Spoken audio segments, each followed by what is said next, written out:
To add a new record to your database, first of all, select the table that you want to add the record for. So in this case, it'll be products, and then click the new record button. This opens up a new record, and you just go ahead and type in the information you want. So I'm going to create a new record for dog biscuits, and I'll give them a little description. And we can select a picture. So we'll right click on the picture area, or if you're on a Mac you can control click and select the picture we want, and we'll have this dog biscuits one. And once we've selected a picture, if we want to check and make sure we've got the right one, again we can right click on that area and choose preview. There it is. Okay. Now on the next page here we've got categories. So let's put this record into a couple of categories. Again, we right click on the area, add a category, and I'm going to put it into the pets category.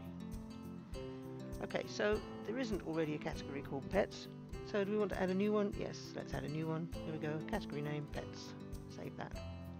And I want to also put it into another category which I'm going to call dogs. So again, dogs. Okay, and again, hasn't found a match, so we'll create a new one. And we'll have a look at how those categories work in just a minute. And finally, on this particular example, we've got a third tab for variants. Now, variants are related data. So if you like, if you think of the main record as the parent record and the related records as child records. So for example, our parent record is our dog biscuits, and related to that we can have maybe different sizes, so we can have large, small, medium, that kind of thing. So let's go ahead and add a couple variants, right? So again, we right click here, add a new variant. Now a word about the names of the tables here. You can name the tables anything you want. You can set up your own tables and the fields in them and the relationships between them and name them anything you like. So we'll add a variants record. So let's call this small for little dogs. There are 50 in the box, and the price is $5.50. And we're not going to put anything in these other fields for this particular product. Let's save that. And then we're going to add another one, and we'll make this one large biscuits.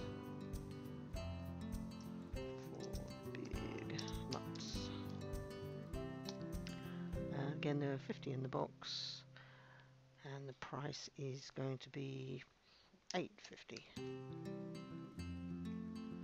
So we've now got two variants belonging to the one product.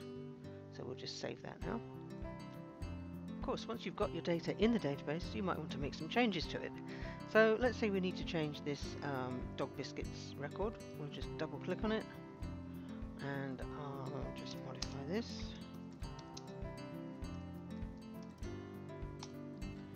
And save it.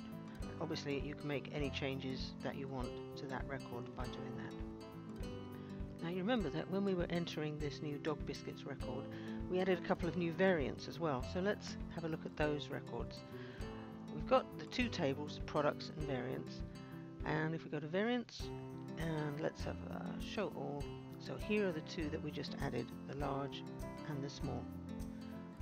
And then we've got more information here, the price. If we want to add additional information to this view here, we can add more columns of data from this table. Once again, the right click button is your friend, so right click on here and choose add a column.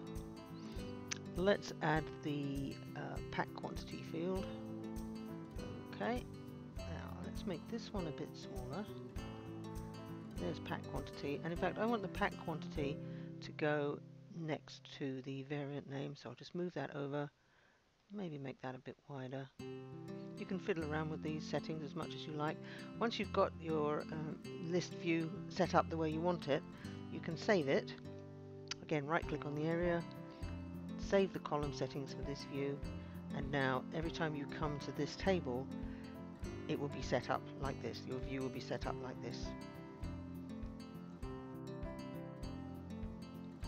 What about those two new categories that we added when we were entering the new product record? let's have a look at that. If we go to the admin main tab here and expand the categories option, we now see a list of all the categories that have been set up. Now your categories can be organized in a hierarchical way. So for example, here we've got a main heading of occasions, and then we've got subheadings under it: birthday, Christmas, Halloween, and so on. And the new ones we created are pets and dogs. So let's say, looking at this now, actually I want dogs to be a subheading under pets. So I can simply click on dogs, drag it and drop it onto pets, and it will ask me, do I want to make the category dogs a subcategory under pets? Yes, I do. There we go. So now pets is a main heading with dogs as a subcategory. And I can add a new category, let's say cats. So I can add a subcategory and call it cats. So we've now got our two subcategories under pets, and you can organize these categories on any number of levels. So you could have subcategories and subcategories and so on, as deeply as you like.